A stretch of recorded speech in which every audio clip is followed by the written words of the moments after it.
Hello and welcome to the Imprint Weekly Podcast. I'm John Kelly, Senior Editor of the Imprint, a daily news site covering child welfare and youth justice around the country. You can read all of our coverage at imprintnews.org or check us out on Facebook or Twitter at the Imprint News. You can also sign up on our homepage for our free weekly and monthly newsletters, and for professionals in child welfare and youth justice, subscribe to our Youth Services Insider section for a closer look at news on business, policy, and practice. The Imprint Weekly Podcast is also a member of the Safe Camp Audio Network. Check out our show page and all of Safe Camp's other great podcasts at safecampaudio.org on the web or at Safe Camp Audio on social media. On October 7th, 2018, the Imprint posted a story entitled Indian Child Welfare Act Under Fire. Federal Judge Strikes Down 40-Year-Old Law. Appeals Could Lead to Supreme Court. It was about a case called Brackeen v. Zinke at the time, named thusly for one of the adoptive families that brought the suit, the Brackeens, and for Ryan Zinke, Trump's Secretary of the Interior. And in the case, U.S. District Court Judge Reed O'Connor had just found that the Indian Child Welfare Act, or ICWA, was unconstitutional in its entirety, describing what he viewed as its flaws along several lines. Among them, that the law was race-based, and thus subject to strict scrutiny under the 14th Amendment, that the law's provisions exceeded Congress's power to regulate Indian affairs, and that several parts of the law forced states to carry out federal law, which is often referred to as commandeering. Now, as that first initial headline suggested, it seemed from an early point that this case would be headed for the Supreme Court, and it was. And as the court filled up with Trump-nominated justices, the fear that ICWA was in pretty serious jeopardy was palpable. I know of no person who expressed a belief that the end result would be a complete upholding of the Indian Child Welfare Act. Last week, 4 years and 8 months later, the case now called Brackeen v. Haaland, bearing the name of Interior Secretary Deb Haaland, the nation's first indigenous cabinet secretary, the case came to an end. And in a truly stunning outcome, the law was left entirely standing by a vote of 7-2, with every single Trump-era justice in the majority. The majority opinion was written by Justice Amy Coney Barrett, who wrote the following: Before us, a birth mother, foster, and adoptive parents in the state of Texas challenge the act on multiple constitutional grounds. They argue that it exceeds federal authority, infringes state sovereignty, and discriminates on the basis of race. The United States, joined by several Indian tribes, defends the law. The issues are complicated, so for the details, read on, but the bottom line is that we reject all of petitioners' challenges to the statute, some on the merits, and others for lack of standing. That majority opinion was accompanied by a powerful concurrence by Justice Neil Gorsuch, who recounted the dark history of Indian family separation and boarding school practices that made ICWA necessary in the first place. In closing his concurring opinion, Gorsuch wrote the following: In adopting the Indian Child Welfare Act, Congress exercised that lawful authority to secure the right of Indian parents to raise their families as they please, the right of Indian children to grow in their culture, and the right of Indian communities to resist fading into the twilight of history. All of that is in keeping with the Constitution's original design. So here's what I'm going to do on the podcast today. First, check our show notes to read Nancy Marie Spears' story on the decision for the imprint, and to access really all of her other terrific coverage, not just of ICWA or this Brackeen case, but of what indigenous child welfare looks like, the traditions and cultures and practices that ICWA exists in part to protect.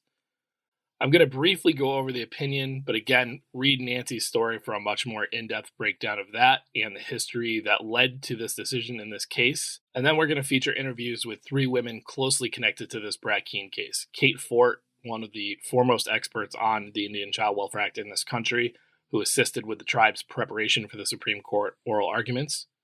Chrissi Ross Nimmo, Deputy Attorney General for Cherokee Nation, one of the tribes that officially was part of this case.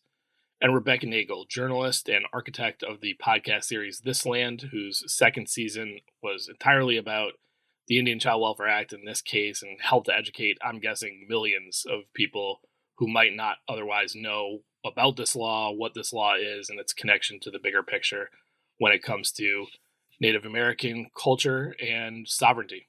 I asked them all about their reaction to the opinion and more. All three have appeared on the podcast before to talk about ICWA and the Brackeen case, and I'm so appreciative for their continued willingness to join us in this space and talk to our listeners. All right, so here's a basic explanation of how this case shook out. As far as the constitutionality of ICWA, there were three kind of central arguments put forth by petitioners. First was that Congress did not have the power to pass this law, that getting into the regulation of family law exceeded the so-called plenary powers of Congress to regulate Indian affairs. This power is most rooted, petitioners argued, in matters of commerce, limited to several closely hewed buckets of activity to that. That was the argument made at oral arguments.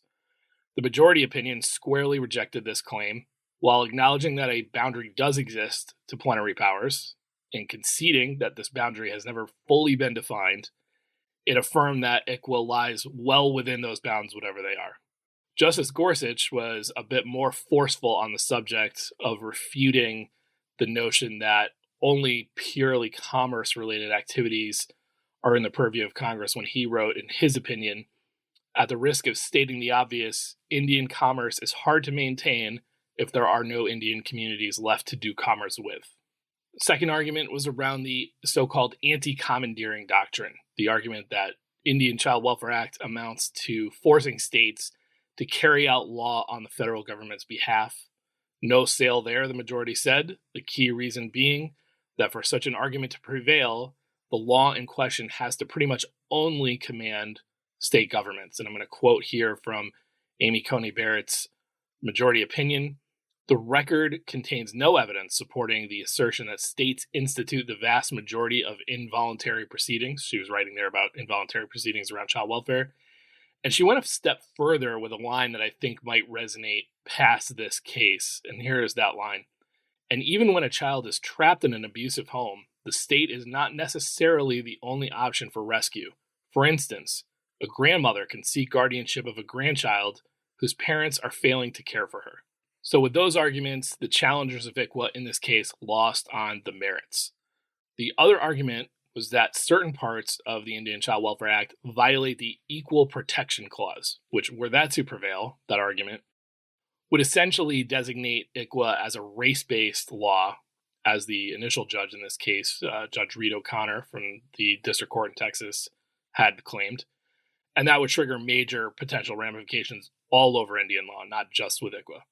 And on this argument, the majority tossed out the claim entirely for what is called standing. In a nutshell, to seek relief from the Supreme Court, there actually has to be something at stake for a person or persons. States do not have their own equal protection rights. So Texas, which is one of the petitioners in this case, really had no standing at all. But people do, and there was no person or people with standing in this regard in the majority's assessment. And that is because there is finality to all of the children's cases in Brackeen. Some of them have been adopted. Some of them are back with relatives, but none of their cases are pending.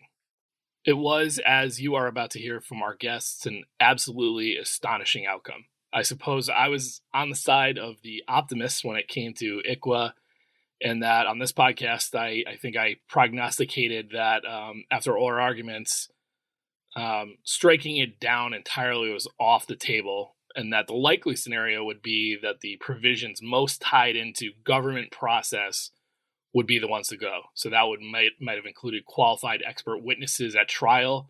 We did a whole podcast episode about that, or active efforts. And it would have been interesting to see how this was covered in the media if, in particular, active efforts went down in this case, because while the Indian Child Welfare Act largely would have stood, and I think a lot of reporters would have focused on that, a piece of the law that many people would like to see applied to the entirety of child welfare would have gone away. And that is the piece of the law also that experts say is ICWA's most frequently applied principle. A lot of these cases that get way up into the courts, even to the Supreme Court, often focus on issues that come up in an adoption. That's really the end of child welfare cases. The day in, day out practice of ICWA, either in regular child welfare courts or in specialized ICWA courts, really pertains to these active efforts. So that's where things stand today. I certainly expect that other ICWA challenges will move forward at some point. I think there are a few in state court that people have their eye on now.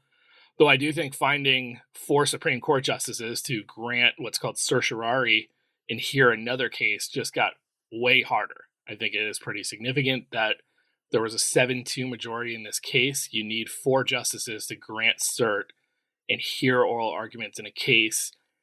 It just seems like a very steep slope now for different arguments to get those 4 when 7 justices pretty much close the door on 2 kind of key critiques of ICWA in this. I also expect there to be some energy now around advocating for states to codify ICWA. That was happening this legislative session as this case's outcome was uncertain, but I do think that there will be, renewed rounds to try and get states to pass ICWA laws for the future. And I think you'll see some attempts in Congress to buffer ICWA with, more money attached to it, tie it into more things.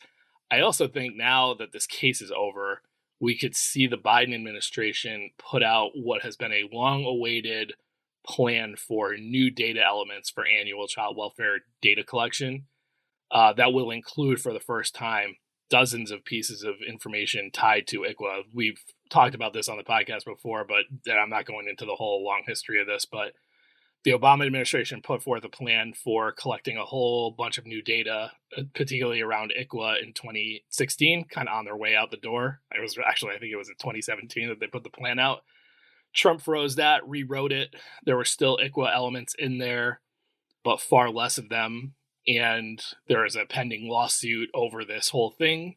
So kind of part of me thinks that, the administration is planning to put a plan out that looks like the old school Biden one with lots of different data elements around ICWA, and that they were just waiting simply to find out whether the law would stand, because obviously if the law was struck down, that would negate probably the collection of data around the law. So we at the Imprint, in particular, our intrepid reporter Nancy Marie Spears, will continue to cover the Indian Child Welfare Act, of course, but again, more importantly, the many, many other issues, challenges, solutions, and more when it comes to supporting Indigenous children and families. All right, when we come back, we'll start things off talking to Kate Fort. Today's Imprint Weekly podcast is brought to you by Accenture. Change is afoot in child welfare. Change that means agencies focus on results for children and keep far more of them safe at home with their own families. Accenture's child welfare team is leading the way in the effort to ensure technology does its part in that success story. Accenture offers cutting-edge case management tools that ensure agencies can see insights that drive decision-making, and caseworkers have information they need at their fingertips. Together, these tools help agencies stay laser-focused, reinventing child welfare into a source of strength for families when they need it. For more information, visit www.accenture.com/child-welfare.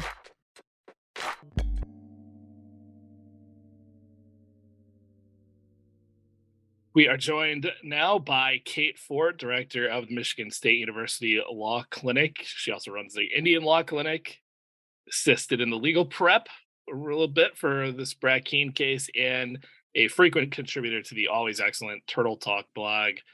Kate, welcome back to the Imprint Weekly podcast.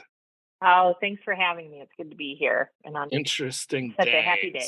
Interesting days. Yes. So, all right, let's start there. It's 10 a.m.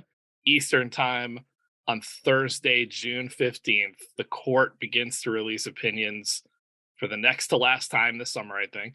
Next week will kind of be it. Yeah. Take me through the next 4 hours of your life from then. Well, I think it's funny. A lot of us noticed, and someone had posted in the SCOTUS blog live feed, that when the Coughlin case came out, Justice Gorsuch cited his own concurrence in Brackeen, which happened just quickly enough for me to start scrolling through Coughlin and forget to keep refreshing to see if they would then announce Brackeen. And then, I was looking for clues, and then immediately got some pings from close friends that it looked like Brackeen had dropped. And honestly, for me, I just couldn't quite wrap my head around that we had won. I was really worried I was misreading everything. And I don't know, the summary of the case is a really long one. For whatever reason, it's, they made it about 5 pages. So I kept reading, expecting to see the next thing to be the thing that we lost on. And I should have just skipped directly to the opinion, because she says very early on, Justice Comey Barrett, that they dismissed all the claims either on the merits or on standing. So it took me quite a while to firmly accept that we had won and that I wasn't misreading. And then, got on the phone with the clients. I won't ask you to divulge specific things that people said, but I am very curious for like that call so early on. Was there still, was everybody actually elated at that point, or was there still like, is this really a win? I would say a combination, although I was just weeping. I was just sort of crying hysterically. I think both at just the relief that the initial relief that it was over, and the real, sorry, I'm here with my dog. No, we celebrate background dog noise here. I have a dog that barks. Okay, great. All right. She's very excited. Both just, I think, the relief that it was just done. It's been, 6 years of pretty intense legal work to get to this point, and then just relief and amazement that we had won. And I would say that it was generally mostly just elation and like, I can't, and then we had to go talk to the press right away. And I think everyone was so surprised. I don't think anyone predicted this. And so there was a lot of like, are you sure? 7-2? That seems unlikely. So yeah, let's get into that. So people close to the issues knew that, Justice Gorsuch was a decently strong candidate to support ICWA here, along with Justices Jackson, Sotomayor, and Kagan, and that, almost assuredly Alito and Thomas were not going to support ICWA. So the thinking was, was going to come down to this mix of these other three judges, Chief Justice Roberts, Kavanaugh, Justice Coney Barrett, all three in the majority. How surprised are you by that? And in your mind, is the size of the vote significant beyond just this headline and this day? Does that matter? Well, I think it always matters. I mean, I think it definitely matters to when you say it's 7-2, especially in a court with such a usual fractured decision making. To say that you got the Chief Justice and Comey Barrett and Kavanaugh to sign on, to agree to be on the opinion with Gorsuch, Sotomayor, Kagan, Jackson, I think shows what we've been saying all along, right? That this is a bipartisan issue, that the case was brought by extremists that don't represent either the people who work in this field or who have worked in this law or who understand what ICWA is and how child protection works. And so I think that does make a big difference. I never anticipated, I'll admit, I didn't anticipate getting all three of them. I had sort of thought I was wrong. Like I had sort of thought it would be the chief that we'd be getting over. It never occurred to me that we would get Comey Barrett, much less that she would write it. I know it's only been a day. You probably are going to read this again a couple times. But having, I'm sure, poured over it fairly carefully at this point, the opinion, the concurrences, the dissents, early favorite as a line or a phrase or two that you feel are really going to resonate well past this opinion, that we're going to see quoted in future opinion in legal journals for time to come? Oh, man, my opinion's way over there. There's a bunch. I mean, obviously, the last 2 or 3 sentences of the Gorsuch opinion is the one that keeps getting, I see, quoted all over the place, where it says that Congress gave the power for Indian families to stay together and children to grow up their culture. And he always is the one that manages to get kind of those great lines in federal Indian law cases. That at the end of the Trail of Tears, there was a promise, is his as well, right, from McGirt. I really was focusing on this first in the last 24 hours on the lines like, we reject all of petitioners' challenges to the statute. Those are the ones that I was really in. But there were some other ones that I was also focusing on when it comes to practice, particularly in ICWA, where, Justice Comey Barrett says explicitly ICWA applies to voluntary proceedings. And we get in a lot of fights with adoption attorneys. I've had some just tell me straight up that ICWA doesn't apply to adoption. And so I was looking at it more from the language of practice. I do think that the idea from really in the weeds, but this podcast, people tend to know their family law stuff, for her to say that the Constitution does not erect a firewall around family law and sort of acknowledge that the feds act in family law is something I've been pushing for years and was really happy to see. I think that section you alluded to in the opinion actually really has quite a few noteworthy things to say about child welfare. What you said about just simply the federal law does not just like ignore it entirely. Second, yes, basically saying there on the record, we don't find this to be something of like a 95%, 5% thing where government has all this to do with child welfare and the private is a very de minimis part of it. And then going further to say, also for time immemorial, including to today, I thought it was really interesting that she went there to say, families figure this stuff out. All the child's situations and crises happen all the time without government being involved. I thought that was interesting too, and I sort of wondered, if I had completely misread, if the fact that she is an adoptive parent herself means that she's had some experience with sort of the vagaries of that part of court systems and families and how families work and all of that. So I thought I also wondered if that was, a friend of mine speculated that experience was also maybe why she didn't get drawn down into the weeds of sort of child protection and voluntary proceedings and involuntary. And it didn't get drawn into that weeds because she knows how complicated that is and how much it shouldn't be decided, frankly, in the Supreme Court at that sort of granular level, just given their lack of experience in that area. And that's what had made me very nervous. I was very nervous that we were going to have a very complicated decision with justices trying to kind of like baby girl, trying to write into the law provisions that don't even make sense in practice. And what I appreciate from this decision is she does not do that. So I am dying for your view on this one. So you were among many people who kind of discussed with me in the advance of this, the concern that arguments here aside, there was a standing issue. Like nobody bringing this case really had an injury to bring to bear.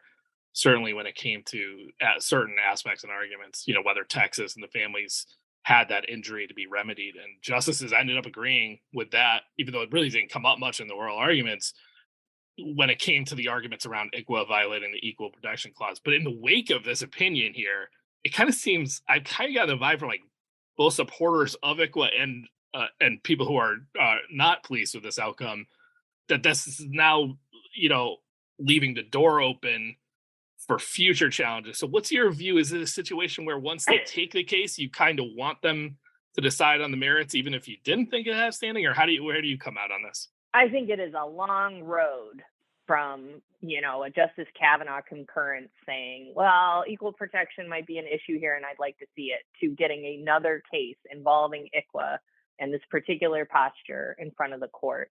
I would also say we have been fighting I have so many thoughts on this. The first is it doesn't open any doors. This door has been open. This door has been open in Indian law since Morton v. Mancari came down. The question of how race intersects with political citizenship is a constant one. And it's not limited to ICWA. It's an issue that can come up in contracting. It can come up in other areas of federal Indian law. So I don't believe that this somehow opened a door that wasn't already open. But I would also say one of the things that I deal with in practice all the time and is extremely frustrating to me is the willingness of courts to give parties like foster parents standing when they don't have standing. And they don't have standing for good reason. They shouldn't be making these arguments on behalf of children who are temporarily in their care for the purpose of reunification with their family. And they have been trying to bring this claim specifically in federal court for 10 years straight, and they have lost. They lost at Baby Girl.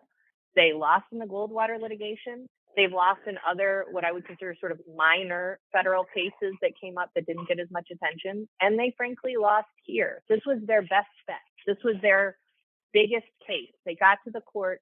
They had equal protection squarely in front of the court. And the court still said, you cannot just come here and ask us to do an advisory opinion. Like, you have to have the standing. You have to make it work. And I think honestly, I think it's a rule of law situation. There's been a lot of complaints about the courts taking manufactured cases to get to decision making. And the fact that they were willing to take this, which I would argue is a partly manufactured case, and say, no, we're not going to just let you come up here and make arguments without having an injury, without having standing, without following our rules on this. I'm heartened by that. And I think that actually is going to be helpful in a lot of cases where this comes up.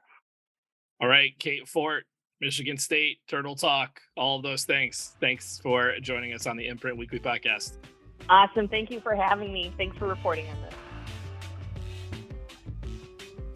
The National Association of Counsel for Children advances children's and parents' rights by supporting a diverse, inclusive community of child welfare lawyers to provide zealous legal representation, and by advocating for equitable anti-racist solutions co-designed by people with lived experience.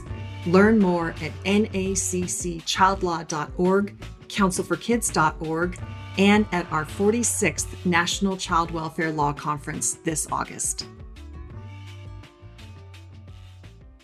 All right, we are joined by Chrissi Ross Nimmo, Deputy Attorney General for Cherokee Nation. She's been on with us before to discuss ICWA, to discuss the Brackeen case, which was just decided. Chrissi, thanks for jumping on again with us on the Imprint Weekly Podcast. No problem. Thanks for having me today. Let's go back to yesterday. We're talking on Friday, June 16th. Yesterday at 10 a.m. on Thursday, the court begins to release opinions for what will probably be one of the last times this summer. Take me through the next 4 hours of your life after those opinions come out. Well, I joked earlier this week, I was at an event in Oklahoma City. It's a sovereignty symposium that the Oklahoma Supreme Court puts on every year, and they talk about Indian law issues. And I was on an ICWA panel, and I joked that I was quite certain we would get the opinion Thursday or Friday because I am in Dallas, Texas at a dance competition with my daughter. So I just suspected that it would come out when I wasn't there. So I was in my hotel room, like everyone else, refreshing and watching SCOTUS blog. And I saw the comment on SCOTUS blog that Gorsuch, in his dissent in the earlier opinion yesterday, cited his concurrence in Brackeen, which hadn't been released yet. And I was trying to text people to say, hey, Gorsuch has a concurrence in Brackeen, which I suspected would be good because we suspected that Gorsuch was on our side. And no sooner than I could get that out, the opinion popped up, and I started reading the very beginning of it. And I thought, oh, we won, at least on some things. And then I kind of got to the paragraph that said, we reject all of petitioner's challenges, either on the merits or on standing. And I text my boss, the Attorney General, and I said, I think we won on everything. I was very, very pleasantly surprised. The group of tribes that intervened in this case, we've all been working closely on this. We immediately got on a Zoom to finalize our media statement and talk about the decision. We're all trying to read it. And, immediately we start getting tons and tons of press inquiries. And it was actually after the 4 hours, I think, before I actually got to read the entire opinion, because we were just on phone calls and emails and lots of congratulations, happy tears being cried. And it really, really was a great day. As you well know, it's a fool's errand to predict what the Supreme Court will do. But now it's not a prediction. So tell me what you thought was going to happen. Although I thought it was incorrect. And, this is really funny because you always say, like, I've watched enough of these Supreme Court cases that you can't use the justices' questions during oral argument as a prediction. Right. And Justice Comey Barrett was really, really digging into this commandeering on active efforts. And, I remember being in the room that day, and when they were talking about what the state was required to do, and, thinking in my head, but yeah, private actors have to do this too. And that's one of the, it's not commandeering if it applies equally to the state and private actors. And that's exactly what active efforts is.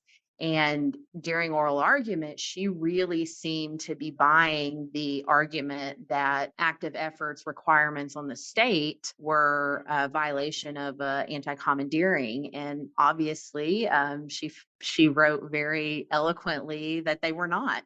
And so I was most surprised by that. Actually, that is again, based on her questioning, we thought that she might be a swing vote on some areas, and she ended up writing the whole opinion. And she really seemed to get it. And it wasn't just that ICWA was constitutional. The opinion talked about why ICWA was needed in the past, why it's still needed, why it's important. And it was just very, very refreshing.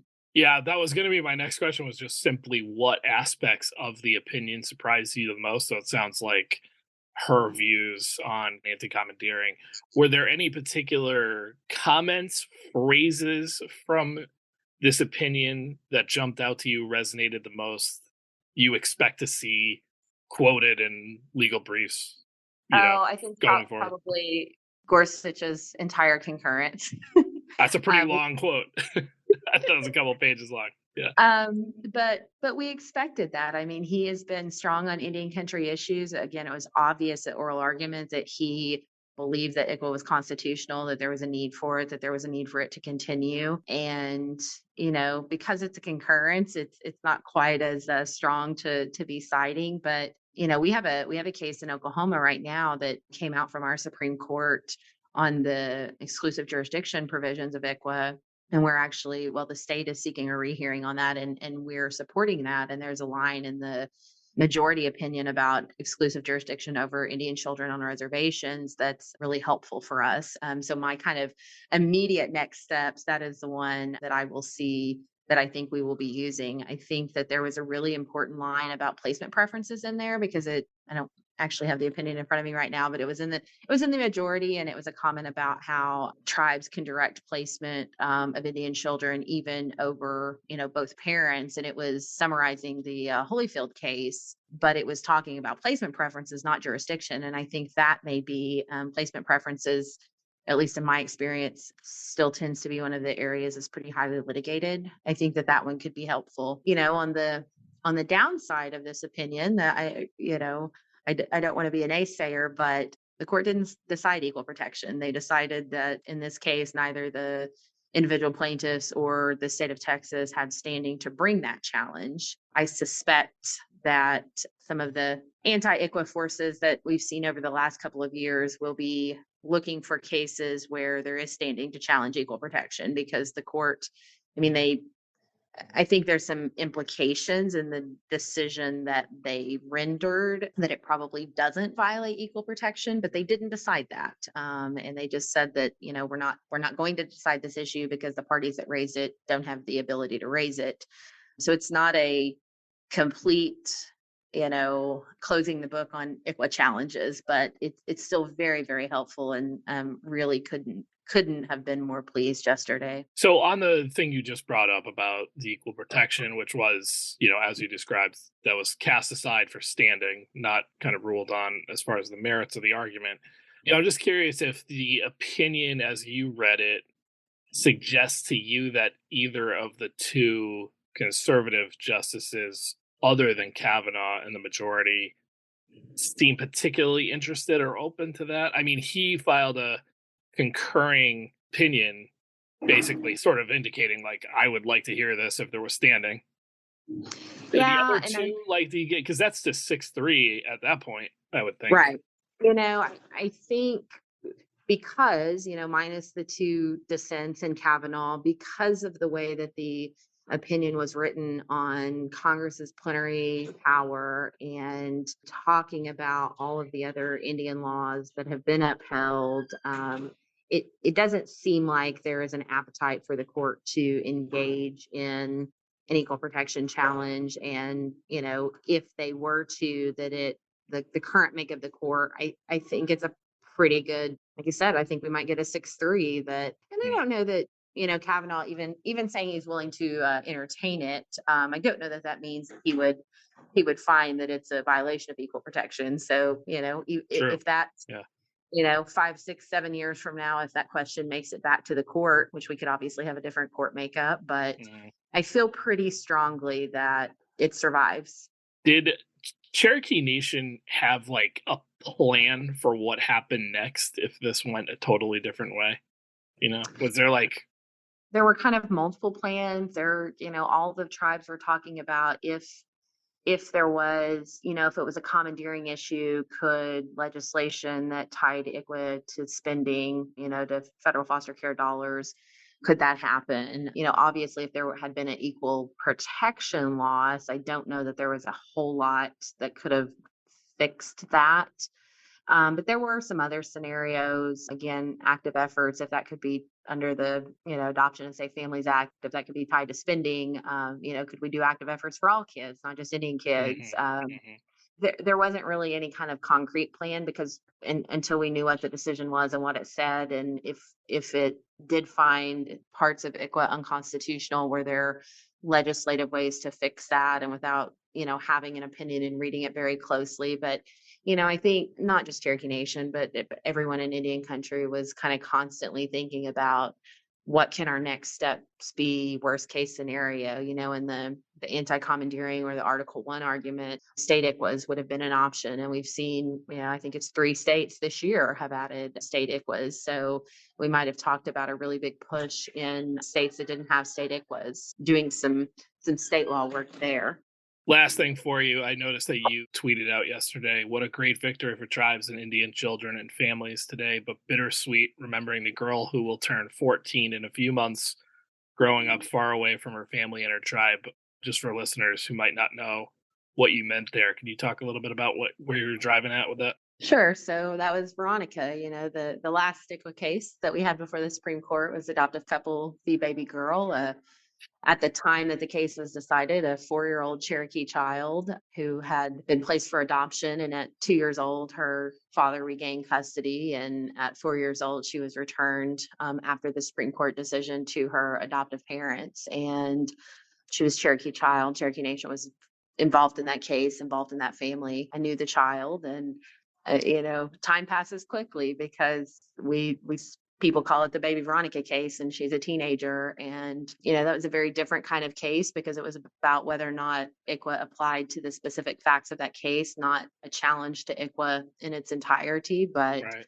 ICWA's great, and it preserves families and it keeps kids connected to their culture, but it doesn't always. And unfortunately, she was an example of that. Again, she's turning 14 this year, and she was adopted, and she's growing up in South Carolina with, I think she still has some contact with her dad. I don't know if she has any connection or contact to the tribe. And, it's still sad to think about the one that we lost. Chrissi Ross Nimmo, Deputy Attorney General for Cherokee Nation. Thanks for joining us on the Imprint Weekly Podcast. Thank you for having me. Are you a professional in the field of child welfare, juvenile justice, or other family and youth services? Subscribe today to Youth Services Insider, the Imprint's exclusive section on all the insider news you need to stay in the know. Funding opportunities, major federal and state policy shifts, interviews with key leaders in the field. It's all available only for our Youth Services Insider subscribers. Sign up for a monthly or yearly subscription today by visiting imprintnews.org/subscribe. Our podcast listeners get 10% off their subscription by entering the promo code PODCAST10. That's imprintnews.org/subscribe and get 10% off your subscription by entering the promo code PODCAST10 today. Last but not least, we're joined by Rebecca Nagle, award-winning journalist, host of This Land, part 2 of which was fully devoted to the Indian Child Welfare Act and this Brackeen case. So she's kind enough to come back on again to talk to me about it. Rebecca, thanks for jumping back on with us on the Imprint Weekly Podcast. Yeah, thank you so much for having me. So let's start here. It's 10 a.m. on Thursday, June 15th. You're probably in front of SCOTUS blog, like a lot of other people. Court begins to release these opinions for the next to last time in the summer. Take me through the next 4 hours of your life. Oh, yeah. Wow, it was a crazy morning. I think from having watched SCOTUS opinions for a few years, and it the cases I was watching always being the last of the last of the last. I wasn't expecting it. So I was, it was on SCOTUS blog. I was on the like opinion page, but I was like, I think it'll be one of the last ones that come out because, it's also a really complicated case. And Oh, you but mean like then, maybe next week? Like you were thinking it's yeah, not going to go and I today? think I think they'll probably add opinion days too, because they have like quite a few cases left to publish Yeah. anyways. But yeah, so that was what I was kind of thinking. They would add opinion days and would be, one of the last opinion days. And then there was another comment on SCOTUS blog that said that in Gorsuch's dissent in the first case, which was about tribal sovereign immunity in bankruptcy cases, that he footnoted his concurring opinion in Brackeen. And I was like, wait a minute, like if Gorsuch and it was like I didn't have time to think about it until the next post was Brackeen is out. And then I think I saw on SCOTUS blog that Barrett had written it, and I was like, okay, like this. And then that Alito and Thomas were dissenting. And so I think with that information, I was thinking, okay, this is not the worst case scenario. Like the bomb did not go off. Let's see like how much damage was done to ICWA, because I didn't think it would be the type of decision that it was. And then, after I saw it on SCOTUS blog, then it popped up on the Supreme Court's opinion page. So I clicked on it. And I think I read that paragraph where, just like she writes sort of, on the baseline, we reject all of the petitioner's claims, like some on the merits and some on standing. And I was shocked. I couldn't believe it. I couldn't believe it. So now we're outside of the prediction zone. So you can tell me, what did you think was going to, like, what was your prediction? What did you think you were going to find when you opened it? Oh yeah. I mean, I was bracing for the worst. I mean, I think the vote I was most surprised by was Kavanaugh, but I think maybe he, it was like the standing issue for him was before, some of the stuff he was trying to say about equal protection. And obviously, he still cares about that issue, but I mean, even the Chief Justice at oral arguments, asked questions that felt or appeared to be hostile to ICWA, and just based on some of his other decisions, I really didn't expect the Chief Justice's vote.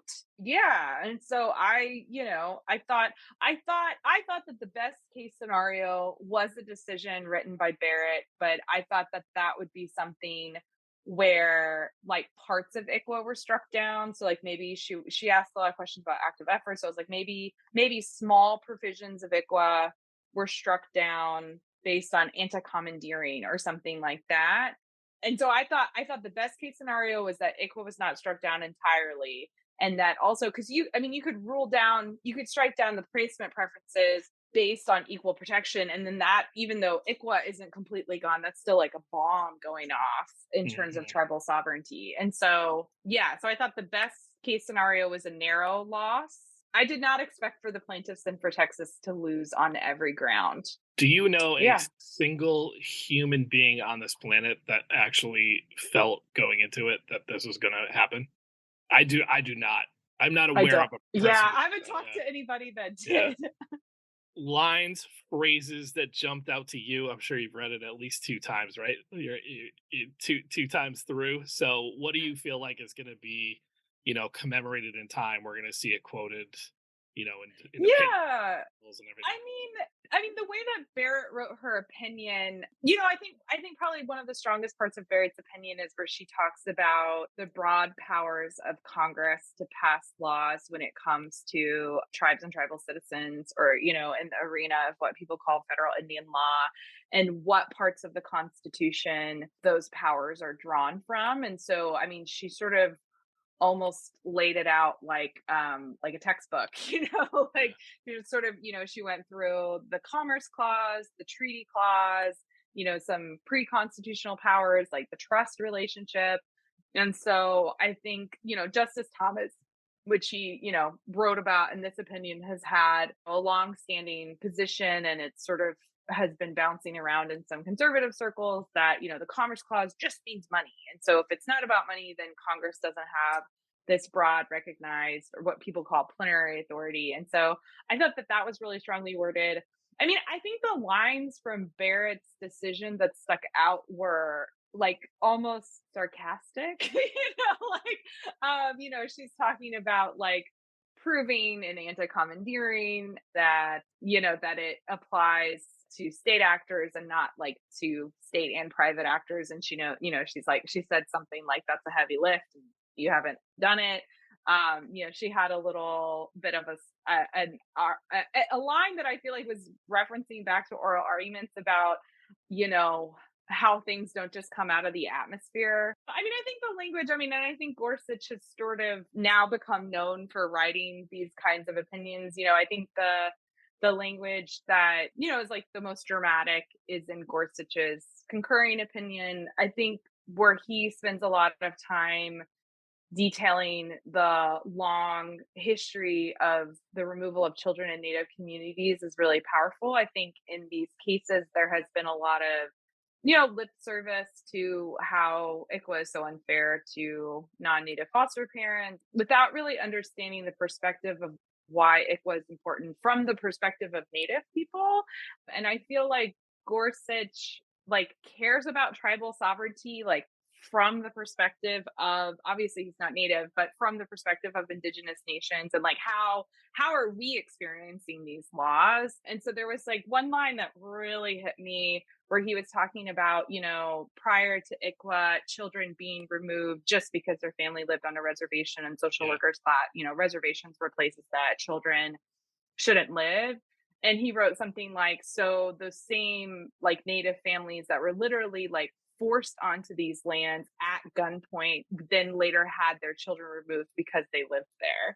And I think the kind of deep and searing injustice is something that he's not shy about naming. And then, it ends with kind of this paragraph about how, tribes come to the Supreme Court wanting justice and often leave without it. And it's not because justice isn't available to us, but it's because often the court sort of turns away. And so, really kind of harping on how tribal sovereignty is a fabric of American democracy and, is embedded in our Constitution. I feel like those words were really powerful. So in your series, which is called This Land, check out season 2 check out both, but season 2 is about this case. You really draw the line between the challenges to ICWA and a broader interest in chipping away at sovereignty in Indian law. Equal protection arguments were set aside because of standing here. Lots being made of that. I kind of personally think it's actually a little hard to have standing for a long time in a child welfare case. We can talk about that in a minute. Yes. Okay, yeah, so no, I just tweeted that because I'm seeing all these people being like, well, it was only decided on standing and they're just going to find another case and then bring it to the Supreme Court. And my response to that is good fucking luck, because they have been trying to find a case that has standing for 10 years. At one point Goldwater Institute sent out a form letter that's if you've tried to adopt a Native child, one of those things where people are searching for plaintiffs. They've teamed up with private adoption attorneys that feed them cases. And so they have done all of this work to scour the earth for plaintiffs, and they're down in cases that we never hear about because the cases resolve and it never gets through the appellate levels. They've even at one point, Goldwater, and you'll appreciate this, they wanted to use a live case, but it wasn't a case that anybody who was involved in the case wanted to bring. So they had a child psychologist who did not even know the children, did not even know the names of the children in the case, bring a lawsuit as the next of friend as the kids. That is how ridiculous the cases have been. And so it's possible, Baby Girl is a case where the custody was still unsettled all the way up to the Supreme Court. But I think you said is most custody cases resolve before a case is going to make it all the way to the Supreme Court. I think especially child welfare cases, and maybe because Baby Girl was a private adoption. But yeah, I think, and I actually am glad. I think it's a good thing that it was decided on standing, because if you look at all of the other lawsuits, that's where they've lost, is that the other courts have kind of tossed away their other challenges to ICWA. And they came up with this weird strategy of filing a preemptive federal lawsuit and doing all of this stuff. And the lower courts let them get away with it. And I think it is actually really powerful that the Supreme Court is and, they basically said it. It's go back to YRJ, go back to Texas state court. And in a live custody case, bring this up, but you're not doing it like this. And I actually think because they've been trying to do that and haven't been able, I think that that's a setback. I think that that's a bigger setback than I think some people realize. That aside, it feels like the rest of this opinion, I'm a layman, but feels like it really shuts the door pretty hard on, attacks on ICWA that would be pinned to plenary powers or pinned to anti-commandeering. So do you think ICWA will continue to be this point of interest, or do you feel like what's coming is finding another lane? Yeah, of like, law, trying to do, so Matthew McGill and Gibson Dunn, they filed a lawsuit in January challenging regulations on casinos and gaming in the state of Washington, which under ICRA has a compact with tribes. And so, they've already brought that case. And so there's already little sprinkles of the kind of, and that was like, basically they made the same kind of states' rights and equal protection arguments that they made in ICWA. And that's actually existed since the beginning. Like Paul Clement, when he was arguing Baby Girl, had also been making equal protection claims for non-native casino developers. And so that overlap has been there since day one. But yeah, I think that that's possible. I mean, Matthew McGill said in a statement to, I think it was the Dallas Morning News, that they are going to pursue the equal protection argument in the one case that's still going on, which is the custody case involving YRJ, which is now, it had been like appealed to the Texas Supreme Court and now is back in district court. So we'll see what happens with that. But again, I think it's really hard. I think it's going to be really hard for them to get a case all the way from family court to the Supreme Court, and for the case to not be resolved like somewhere along the way. It's not impossible, but I think that is going to be a barrier for them. And so, I don't know. I think it really comes down to leaders at Gibson Dunn and how much more money they want to spend on this kind of litigation, I am quite sure that you've been flooded with thoughts on the case and the ruling over the last days, or this last day and change here, from all the people you've talked to for the series and everybody else. Distill the thoughts for me. What is coming through the most from, what you're hearing? Yeah, I think that people are just relieved. Like, I think that there's just this extreme sense of relief. I think people were really, really worried about some worst case scenarios. I think a lot of people are like what we talked about at the beginning, just, it wasn't what people were expecting, which is sad. It's like, if you look at the Constitution and court precedent, it should have been, even just the rules of civil procedure and how standing works, it should have been the obvious outcome. But, I think people didn't trust the Supreme Court to get to this place. And so I think that's the main thing, that I'm hearing. I think, when I was at oral arguments, I think a lot of Native leaders and people who are there to defend ICWA, I think it's very emotional to have a case where Native kids are on the line, Native families are on the line, and then it's wrapped up into this broader attack on tribal sovereignty. And I think it pulls up a lot of trauma for people because we've been through that like so many times before. And so, I think people are catching their breath from just, from it coming close, but from it ultimately not working. So you guys are doing an extra episode for This Land Season 2. When can listeners expect to hear that? Because they should all absolutely go and find it. It will drop on Friday. So yeah, check it out wherever you get your podcasts. Next Friday. Okay, Rebecca Nagle, host of This Land. Thank you for joining us on the Imprint Weekly Podcast. Thank you for having me. Thanks to Kate Fort of Michigan State, Chrissi Ross Nimmo of the Cherokee Nation, and journalist Rebecca Nagle for joining us today. The Imprint Weekly Podcast is a production of the Safe Camp Audio Network, which is the division of Fostering Media Connections. Please visit safecampaudio.org on the web or at safecampaudio on all major social media. This podcast is produced and mixed by Christina Njoko, with music by Luke Giroux and Cyrus Elia. If you enjoyed this episode, we'd love it if you consider subscribing or giving us a 5-star rating on Apple, Spotify, or wherever you download your podcasts. And we would really appreciate if you consider supporting our work here on the podcast and in print. Small donations from our listeners and readers go a long way towards helping us grow and cover more great stories in child welfare and youth justice. To support us, it is super easy. Just visit imprintnews.org/donate. You can follow The Imprint on Twitter and Facebook by searching the handle @TheImprintNews and visit us on the web at imprintnews.org. You can always email us at tips@imprintnews.org. I'm John Kelly, and we'll see you next week.